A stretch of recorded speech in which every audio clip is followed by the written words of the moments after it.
So guys, welcome to my channel Study Live Online Learning. Today I will be sharing my success story that how I managed to crack 5 exams last year. Also I will tell my scorecards that how I scored 122.75 marks in RRB PO 2019. साथ ही मैं आपके साथ share करने वाला हूँ कि एक working एक्सपीरियंट होने के बावजूद मैंने किस तरह इतने सारे एग्जाम्स क्लियर किए हैं दोस्तों। तो चलिए स्टार्ट करते हैं अपनी वीडियो।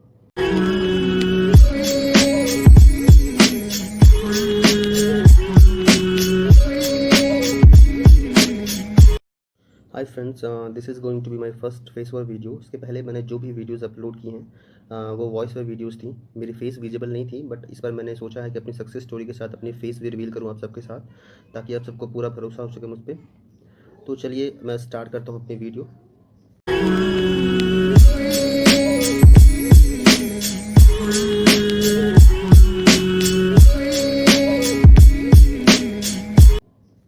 अपने बारे में कुछ बता देना चाहता हूँ मैं आप सबको, ताकि आप सबको आइडिया लग सके कि मेरी पास्ट जर्नी कैसी रही है।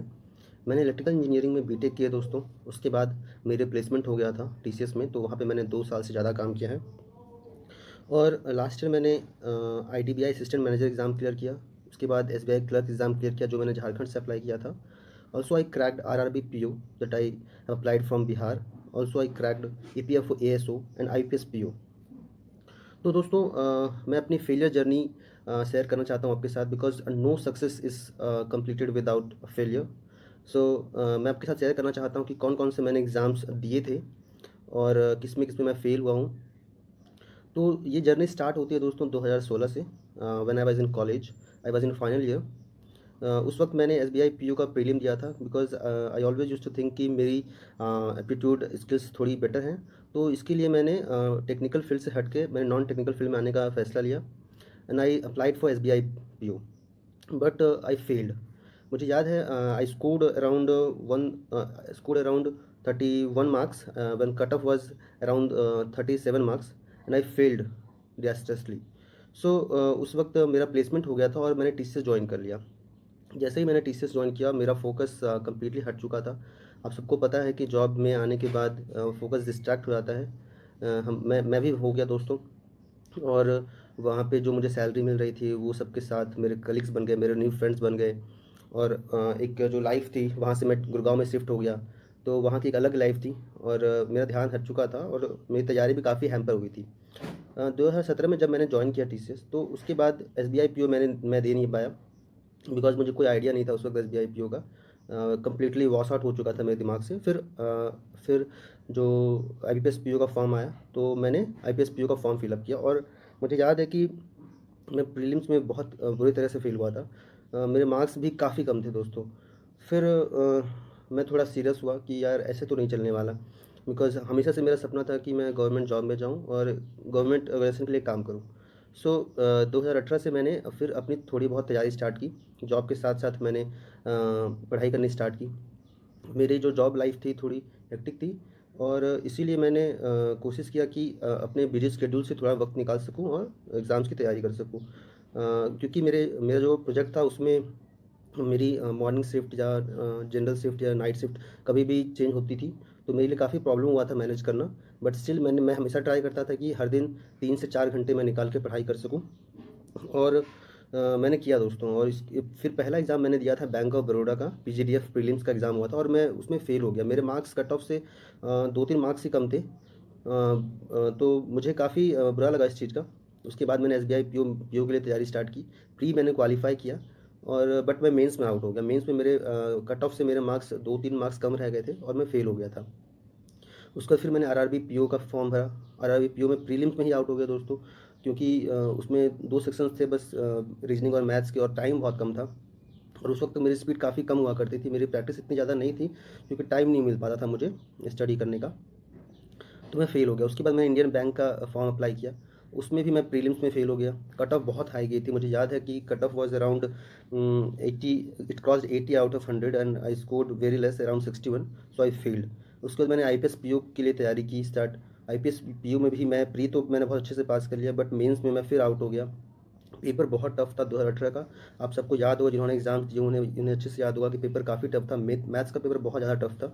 और मुझे याद है कि मैथ्स में इतने कम कम मार्क्स आए थे, मेरे शायद अराउंड 2 मार्क्स थे बस, तो बहुत ज़्यादा डिफ़िकल्ट हो गया था।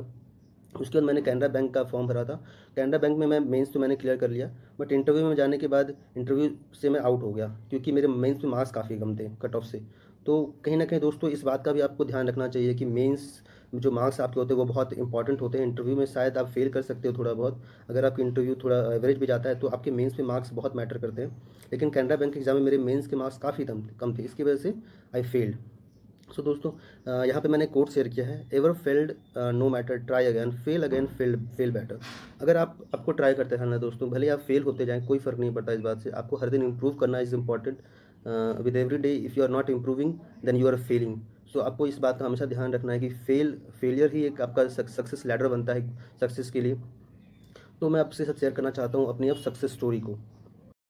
सो ईयर 2019 आ चुका था दोस्तों, और 2018 के फेलियर्स काफ़ी सारे थे मेरे, और आई वॉज कम्प्लीटली डिप्रेस्ड कि मेरे कोई भी एग्ज़ाम्स में मैं पास नहीं कर पाया हूँ। I couldn't crack any exam. और जॉब लाइफ भी मेरी सही नहीं चल रही थी, बिकॉज प्राइवेट लाइफ हमेशा से ही सबके लिए डिफ़िकल्ट होता है दोस्तों। आपको उतनी फ्रीडम नहीं मिल पाती है, साथ ही साथ आपको बहुत रिस्क होता है लाइफ में। तो इसीलिए मैंने फिर कम्प्लीटली डिसाइड किया कि मुझे मुझे कुछ ना कुछ अब डिफरेंट करना ही होगा। और इसके लिए मैंने मेरे जो कलीग था, मुझे याद है, उसने मुझे सजेस्ट किया कि अगर तुम्हें तैयारी करनी ही है, अगर तुम्हारे सक्सेस और तुम्हारे फेलियर के बीच इतना कम गैप है, क्योंकि मेंस में I was coming near to the cut off marks. तो मुझे बस इतना ही कोशिश करना था कि मैं इतनी पढ़ाई कर लूँ कि मेरे मार्क्स जो हैं कट ऑफ से 10-12 मार्क्स भी ज़्यादा आ जाएंगे, तो I would crack any exam. So मैंने उस कलीग की बात मानी, और फाइनली मैंने डिसाइड किया कि मैं अपने जॉब से रिज़ाइन कर दूंगा, और मैंने जॉब से रिज़ाइन कर दिया दोस्तों। ये कम्प्लीटली एक बहुत ही रिस्की डिसीजन था मेरे लिए, बिकॉज अब ना मेरे पेरेंट्स ना कोई फ्रेंड्स मेरे साथ थे इस बात के लिए, किसी ने मुझे सपोर्ट नहीं किया कि जॉब को छोड़ो। मुझे अभी भी याद है, आज भी कुछ मेरे फ्रेंड्स जो वर्किंग हैं वो सब मुझसे गाइडेंस ले रहे हैं, और उन सब के लिए बहुत डिफ़िकल्ट हो रहा है जॉब के साथ तैयारी करना। मुझे पता था इस बात का कि मुझे कब तक, अगर मैं इस जॉब में रहूँगा तो शायद मुझे 2-3 साल और लग जाएंगे एग्ज़ाम क्रैक करने में, और इसका कोई मतलब नहीं है। अगर मुझे एग्ज़ाम क्रैक करना ही है तो क्यों ना मैं पूरा फोकस करूँ अपने स्टडी पे, ताकि उस चीज़ को, उस सक्सेस को मैं जल्दी से जल्दी कवर कर सकूँ। तो फिर मैंने मार्च में रिज़ाइन कर दिया अपने टीसीएस जो जॉब था मेरा उससे जॉब मैंने रिज़ाइन कर दिया। उसके बाद साल का पहला एग्ज़ाम आया दोस्तों, एलआईसी एओ, और मैं बहुत गंदे से फेल हो गया दोस्तों फिर से। और मुझे काफ़ी बुरा लगा कि यार प्रीलिम्स में कैसे आउट हो सकते हैं, मतलब मैंने तैयारी की, बिकॉज वो एग्ज़ाम मुझे याद है कि अप्रैल में ही था शायद। और क्योंकि मैं मार्च में रिज़ाइन करके आया तो बहुत ज़्यादा तैयारी तो मेरी नहीं थी, बट स्टिल काफ़ी अच्छी तैयारी थी मेरी। लेकिन इसके बावजूद मैं फेल हो गया। I was sad. उसके बाद फिर आई एसबीआई पीओ का एग्ज़ाम आया। प्रीलिम्स में मेरे काफ़ी अच्छे मार्क्स आए, आई स्टिल रिमेंबर मेरे मार्क्स शायद अराउंड 73 थे, और ये बहुत अच्छे मार्क्स थे। बट मैं मेंस में फिर फेल हो गया दोस्तों। मेंस का पेपर इतना टफ नहीं था, बट क्या हुआ कि रीजनिंग पेपर जो था उसको देख के मैं काफ़ी नर्वस हो गया, और मेरा टाइम बहुत वेस्ट हो गया दोस्तों एग्ज़ाम के टाइम पे। उसके बाद जब मैथ का सेक्शन आया तो उसका जो रीजनिंग का सेटबैक था उसकी वजह से मैं काफ़ी डिप्रेस हो गया मैथ के पेपर में, और मैथ्स का पेपर भी मेरा इतना अच्छा नहीं गया। मैं एग्ज़ाम हॉल से निकलते ही मुझे इस बात का आइडिया लग चुका था कि शायद इस एसबीआई पीओ मेरे हाथ से निकल चुका है, और फिर मैं काफ़ी दुखी था। इसके बाद आईडीबी असिस्टेंट मैनेजर का जो फाइनल एग्ज़ाम हुआ, उसके बाद मैं इंटरव्यू के लिए सेलेक्ट हुआ दोस्तों, और इंटरव्यू में मेरा काफ़ी अच्छा गया। मैं काफ़ी नर्वस था उस वक्त। तो लेकिन इसके बावजूद मेरे इंटरव्यू में अराउंड 61 मार्क्स थे, और मेंस के मार्क्स को कंबाइन करने के बाद I I I was selected in the final list. तो मैं काफ़ी खुश था। मुझे जॉइन नहीं करना था आईडीबी असिस्टेंट मैनेजर, क्योंकि वो प्राइवेट बैंक बन चुका था तब तक, और लेकिन मैं काफ़ी खुश था कि यार एक एग्ज़ाम क्लियर हुआ। मुझे बहुत इंस्पिरेशन मिली इस बात से कि आई मीन मेरे अंदर वो बात है कि मैं एग्ज़ाम क्रैक कर सकता हूँ। मैं थोड़ी और मेहनत करूँ, मेरा डेडिकेशन थोड़ा और ज़्यादा हो, तो मैं डेफिनेटली क्रैक कर सकता हूँ कोई भी एग्ज़ाम को। फिर I S B I P U का फिर मेंस के मार्क्स रिवील हुए थे दोस्तों, और मुझे याद है कि मेरे मार्क्स मेंस में 96 मार्क्स थे, और जहाँ कट ऑफ 100 मार्क्स था। मेरा पेपर बहुत बुरा हुआ था, इसके बावजूद मेरे मार्क्स अच्छे थे, इतने बुरे नहीं थे, बस 4 मार्क्स का गैप था। तो मुझे यही लगा कि अगर मैंने थोड़ा ध्यान से एग्ज़ाम दिया होता तो काफ़ी अच्छा स्कोर कर सकता था मैं, और शायद मैं S B I P O के इंटरव्यू राउंड में जा सकता था, और मेरा S B I P O भी क्लियर हुआ था, बट वैसा हुआ नहीं। तो उस चीज़ को फिर मैंने उस चीज़ पर काम करना स्टार्ट किया कि मैं नर्वस हो जाता हूँ, मैं पैनिक कर जाता हूँ। फिर मैंने एक एसबीआई पीओ का सिलेक्टेड कैंडिडेट था, मैंने उससे बात की। उस बंदे ने मुझे बहुत हेल्प किया। उसने मुझे पर्सनली कॉल करके मुझसे 2-3 दिन बात की, मुझे हिम्मत दी, और मुझे काफ़ी कुछ सजेस्ट किया कि किस तरह इस चीज़ पे आप कम ओवर कर सकते हैं। उसने मुझे मेडिटेशन करने का आइडिया दिया, और फिर मैंने कुछ दिन तक मेडिटेशन का भी काम किया, और मुझे लगता है कि इट हेल्प मी लॉट। बहुत मेरा माइंड जो था डाइवर्ट हो रहा था, डिस्ट्रैक्ट हो रहा था, कहीं ना कहीं वो उस फोकस का बन पाया फिर से। और मैं फ़ोकस कर पाया मैंने। उसके बाद एसबीआई क्लर्क का एग्ज़ाम आया दोस्तों, प्रीलिम्स और मेंस में दोनों में मेरे मार्क्स अच्छे थे। मैंने झारखंड से अप्लाई किया and I was selected in the merit list. After that I applied for RRB PO from Bihar. RRB PO में प्री और मेंस के जो मैं स्कोर कार्ड शेयर करने वाला हूँ आपके साथ अगली स्क्रीन पे आप देख सकते हैं, वहाँ पे मैंने पास किया और मेंस में काफ़ी अच्छा स्कोर किया। ऑल्सो मैंने इंटरव्यू तक गया। मेरा इंटरव्यू इतना अच्छा नहीं गया था, बट मेरे मार्क्स मेंस में इतने अच्छे थे कि मैं सिलेक्ट हो गया। फिर आया ईपीएफओ एएसओ दोस्तों। बहुत कम सीट्स थी और टोटल 99 सीट्स थी जनरल के लिए दोस्तों। और मुझे कोई उम्मीद नहीं थी, बट मैं सेलेक्ट हो गया फाइनल लिस्ट में। और सबसे ज़्यादा मैं खुश इसी एग्ज़ाम के लिए हुआ, बिकॉज ये बहुत अच्छी जॉब थी। जॉब बहुत अच्छी जॉब है और मैं इसी को ज्वाइन भी करने वाला हूँ। आरआरबी पीओ जो सिलेक्ट हुआ था, मैं उसमें उसको मैंने ज्वाइन नहीं किया, क्योंकि ईपीएफओ एएसए का जो डीवी था वो मेरा 2 ऑफ मार्च को था और आरआरबी पीओ का मेरा डीवी 1 ऑफ मार्च को था बिहार में। तो दोनों कोलाइड कर गए थे, इसके लिए मैं आरआरबी पीओ ज्वाइन नहीं कर पाया। बट मैं ईपीएफओ एएसए ज्वाइन करने वाला हूँ। उसके बाद आईपीएस पीओ का एग्ज़ाम आया दोस्तों, मैं उसमें भी सिलेक्ट हुआ। तो यहाँ पे मैंने कुछ कोट्स शेयर किया आपके साथ, आप देख सकते हैं। Behind every successful man there is a lot of unsuccessful years. तो डेफिनेटली दोस्तों देखिए, 2019 में मैंने जो सक्सेसफुल ईयर था मेरा, इसके पहले 2016, 2017, 2018 ये मेरा अनसक्सेसफुल ईयर्स भले ही था, बट मैंने बहुत कुछ सीखा यहाँ से। और एक कोट देख सकते हैं दोस्तों, if you want to be successful find out what the price and pay for it. तो डेफिनेटली दोस्तों मुझे मालूम चला मुझे मेरा रिस्क लेना बहुत इंपॉर्टेंट है। अगर मैं रिस्क नहीं लूँगा तो शायद मैं आगे जीवन में बढ़ नहीं पाऊँगा, इसलिए मैंने टीसीएस से रिज़ाइन करने का फैसला लिया था दोस्तों। तो मैं आप सबको एक बात शेयर करना चाहता हूँ कि अगर आप सबके लिए थोड़ा भी पॉसिबल है कि आप जॉब छोड़ के तैयारी कर सकते हैं, तो डेफिनेटली मैं आपको सजेस्ट करूँगा कि आप जॉब रिज़ाइन करें और फुल फोकस करें, फुल टाइम दें अपना पढ़ाई पे। तो चलिए दोस्तों, अब मैं शुरू करता हूँ आरआरबी पीओ का जो जर्नी था मेरा। 2018 की बात करते हैं, जब मैंने वहाँ से हरियाणा से अप्लाई किया था और मेरे मार्क्स काफ़ी कम थे कट ऑफ से, और मैं फेल हो गया था, मैंने जैसा कि बताया आपको। आरआरबी पीओ 19 की बात करते हैं जो दोस्तों, जो कि मैंने 2019 में बिहार से अप्लाई किया था। और मेरे मार्क्स आप देख सकते हैं, रीजनिंग में 33.75 मार्क्स आए थे और क्वांट में 26.5 marks. Total I score 60.25, which was just 2.25 more marks than the cut off. But still मुझे याद है, बिकॉज मैं अच्छा स्कोर कर सकता था, बट हुआ क्या, वहाँ पे एग्ज़ाम हॉल में फैसिलिटीज़ अच्छी नहीं थी। कई कई सारे कैंडिडेट्स ने भी कंप्लेन किया था फैसिलिटीज़ को लेके, बट उन्होंने कोई एक्शन नहीं लिया। बट कोई नहीं, क्योंकि ये क्वालिफाइंग एग्जाम था, तो मुझे इतना भरोसा था कि मेरा प्री तो क्लियर हो ही जाएगा, क्योंकि इतना अच्छा एग्जाम तो मैंने दिया ही था। उसके बाद आता है मेंस का एग्ज़ाम दोस्तों। मेंस का एग्ज़ाम भी बिहार में कंडक्ट हुआ था, भागलपुर में। और मेंस का एग्ज़ाम के बारे में मैं कुछ बताना चाहता हूँ। तो मेंस की एग्ज़ाम की बात करते हैं। पहले तो मैंने ये सोचा हुआ था कि रीजनिंग, कंप्यूटर, जीए, इंग्लिश, क्वांट मैं सब पे बराबर का इक्वल टाइम दूंगा, बट ऐसा हो नहीं पाया। एक्चुअल एग्ज़ाम सिनेरियो में बहुत डिफरेंट हो गया दोस्तों, और पेपर एक्सपेक्टेड से थोड़ा डिफरेंट था। आई वॉज थिंकिंग कि हिंदी का पेपर थोड़ा ईजी रहेगा, और मैंने वही प्लान भी किया था, बट ऐसा हुआ नहीं। लाइव एग्ज़ाम के टाइम पे मुझे रियलाइज़ हुआ कि मुझे इंग्लिश का पेपर अटैम्प्ट करना चाहिए, बिकॉज वो कंपेरेटिवली मोर ईजियर था from Hindi. So I attempted English also. Quant जबकि मेरी अच्छी थी, इसके बावजूद मैंने क्वांट में कम अटैम्प्ट किया, बिकॉज रीजनिंग का पेपर कंपेरेटिवली ईजी था, और रीजनिंग अटैम्प्ट करना मेरे लिए ज़्यादा बेनिफिशियल हुआ उस वक्त, और बाद में मेरे मार्क्स भी अच्छे आए। तो रीजनिंग के मार्क्स मेरे थे 37.18। कंप्यूटर में I score 11.37। In general awareness I score 28.75। अच्छे मार्क्स हैं दोस्तों, ये आप सबको पता हो। 28.75 बहुत अच्छे भी नहीं, बट एक गुड मार्क्स जरूर मान सकता हूँ मैं। आप सबके साथ स्ट्रेटजी जरूर शेयर करूँगा मैं अगली वीडियो में, कि किस तरह स्कोर कर सकते हैं आप जीए में 28.75। इंग्लिश में I score 25.75। Also in quant I score 19.68। Total I score 122.75 marks, which was 36.55 marks more than the cut of. दोस्तों कहीं ना कहीं मेरा सिलेक्शन था यहीं सुनिश्चित हो चुका था। I was guaranteed the selection, because 36.55 marks का मतलब बहुत ज़्यादा होता है दोस्तों। ये बहुत अच्छा एक स्कोर था। मैं आप सबसे रिक्वेस्ट करूँगा कि आप सभी प्री से ज़्यादा मेंस की तैयारी पर लगे रहे, फोकस करें, बिकॉज मेंस में मार्क्स अच्छे रहेंगे तभी आपका सिलेक्शन हो सकता है। इंटरव्यू अगर एवरेज भी जाता है तो आप सब इतना डरे नहीं, मेंस के लिए अच्छे से प्रिपेयर करें, और कोशिश करें कि आप मैक्सिमम से मैक्सिमम मार्क्स स्कोर करें मेंस में। दोस्तों मैं अब बताना चाहता हूँ कि फाइनल रिजल्ट जो आया मेरा 2019 का, जो आरआरबी पीओ का एग्ज़ाम दिया मैंने, और फाइनल मार्क्स की बात करते हैं। आप सब देख सकते हैं कि मेरे टोटल मार्क्स थे 58.9, और कट ऑफ था 55.32, 3.58 marks more than the cut of. दोस्तों बहुत ज़्यादा होते हैं ये, आप सब कैंडिडेट्स को पता होगा, जिन्होंने भी एग्ज़ाम दिए हैं उनको भी, और जो तैयारी कर रहे हैं उनको भी अच्छे से आइडिया होगा कि ये 3.58 मार्क्स का जो गैप होता है वो काफ़ी ज़्यादा होता है।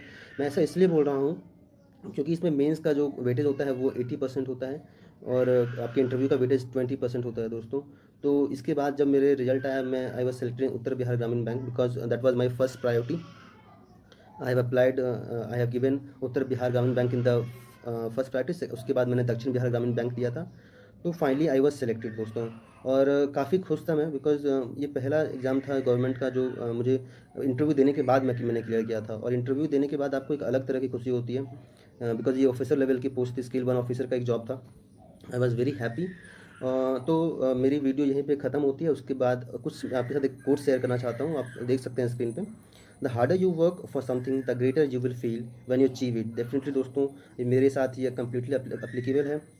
मैंने बहुत हार्ड प्रैक्टिस की है दोस्तों, बहुत बहुत ज़्यादा कोशिश किया था अपनी तैयारी के लिए।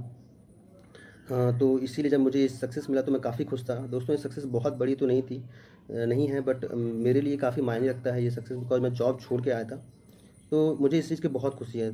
सेकंड कोट की बात करते हैं, success all depends on the second letter. Definitely दोस्तों, the second letter is you. और यू का मतलब ये दोस्तों कि जब तक आप कोशिश नहीं करते, जब तक when you don't try then you don't succeed.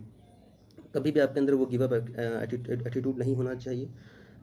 If you get tired learn to rest not quit.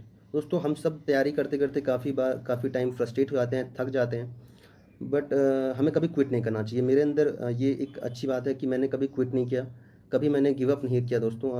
मुझे बहुत रिस्क था जब मैंने जॉब छोड़ा, बट मैंने कभी क्विट नहीं किया। मैं एग्ज़ाम, भले ही मेरे पहले 2 एग्ज़ाम्स क्लियर नहीं हुए, उसके बाद मैंने 5 एग्ज़ाम्स क्लियर किए दोस्तों। तो आप सब देख सकते हैं कि कितना मुश्किल हुआ मेरे लिए।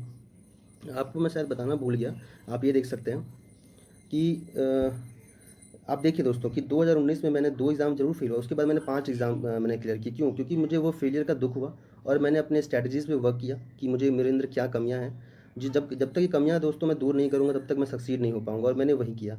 मैंने अपने ड्रॉबैक्स को ख़त्म किया और मेरे अंदर इम्प्रूवमेंट आता गया। फाइनली मैं दोस्तों सिलेक्ट हुआ। और अभी क्योंकि मैंने आरआरबी पीओ तो ज्वाइन नहीं किया, बट मैं ईपीएफओ एएसओ ज्वाइन करने वाला हूं, और आप सबके साथ मैं अपनी अगली वीडियोस में लाने वाला हूं ईपीएफओ एएसओ, जो कि सबसे इंपॉर्टेंट एग्जाम था मेरे लिए। काफ़ी कम सीट थी उसमें, वो बहुत इंपॉर्टेंट था मेरे लिए। तो मैं उसकी वीडियो जरूर लाऊंगा आप सबके साथ, और उसके आप सबको बताऊंगा कि किस तरह वो एग्ज़ाम मैंने क्लियर किया, ताकि आप सबको एक हेल्प मिल सके, एग्ज़ाम क्लियर करने का आइडिया मिल सके दोस्तों। बहुत इंपॉर्टेंट होता है जब आप किसी ऐसे स्टूडेंट, जो मैं भी आपकी तरह स्टूडेंट रह चुका हूँ, और मैं आगे भी तैयारी करने वाला हूँ इससे हायर एग्ज़ाम्स की। शायद देखते हैं दोस्तों मैं कौन सी एग्ज़ाम तैयारी करूँगा, अभी तो मैं बता नहीं सकता आप सबसे, बट मैं ज़रूर जब अगले एग्ज़ाम्स में मैं सक्सीड होऊंगा तो आप सबके साथ ज़रूर शेयर करूँगा। तो उम्मीद करते हैं फ्रेंड्स कि आप सबको ये वीडियो अच्छी लगी हो, काफ़ी कुछ जानने को मिला हो, आप सबको एक मोटिवेशन मिला हो उस वीडियो से थोड़ा बहुत। मैं उम्मीद करता हूँ कि आप सबको ज़रूर कुछ ना कुछ अच्छा लगा इस वीडियो में देखने के लिए, क्योंकि मैं अभी आपके बीच से ही निकला हूँ दोस्तों। तो अगर आपको वीडियो अच्छी लगी तो प्लीज़ लाइक करें, शेयर करें, सब्सक्राइब करें दोस्तों। आपके साथ मैं बहुत अच्छी अच्छी वीडियोज़ लाने वाला हूँ, तो जुड़े रहें मेरे चैनल के साथ। Thank you.